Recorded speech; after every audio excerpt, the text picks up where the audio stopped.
আজকে happy new year. আমার শাশুড়ি মা দেখো একটা সুন্দর চেক লিখেছে একদম হাতে করে। এই যে ছেলে বলছে কি দেখাও, ভিডিওতে দেখাও।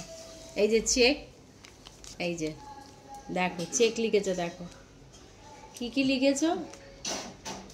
চৈতিকে 22 লক্ষ টাকা দিলাম শাশুড়ি মা।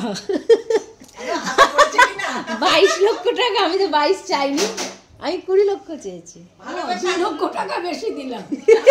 দুইটা পড়ে গেছে, দুইটা পড়ে গেছে, দুইটা পড়ে গেছে শূন্য জায়গায়। আমার সত্যি 22 মনে হলো। যাক শাশুড়ি মা দিয়েছে, এটাই অনেক।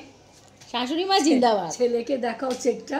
গানটা আমি রেখে দেবো, স্মৃতি হিসাবে রেখে দেবো। এটা আমার কাছে থাকবেই। তারিখ দিয়ে দিই। একদম না না না, এটা আমি রেখে দেবো। তারিখ দিয়ে দিই? তারিখ দিতে হবে না, আমি জানবো 1 জানুয়ারি আমার শাশুড়ি মা আমাকে দিয়েছে gift gift gift gift gift gift gift. তো চলো এইভাবেই আমাদের কাটছে।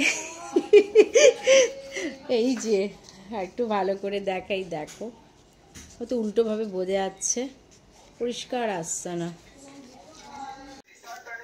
এই যে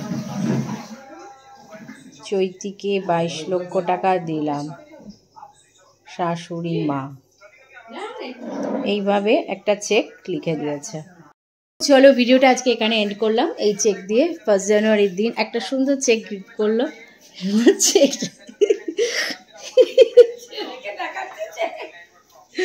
ভালো আছে, এটাই অনেক। মস্তকে রাখি, পাবো পাবো, চিন্তা নেই, আমিই তো পাবো তোমার জিনিস, কেই বা পাবে? নিশ্চয়ই তুমি তো পাবে। দেখেছো বউ কিরম দিচ্ছে গুল। 20,000 পয়সা দিলে হতো। হ্যাঁ, তো চলো আজকের মতন টাটা। কেন রান্না বান্না করবো আজকে, একটু রান্না বান্না করতে হবে 1 জানুয়ারি দিন, এখনো ব্রেকফাস্ট করিনি। তো চলো আজকের মতন টাটা।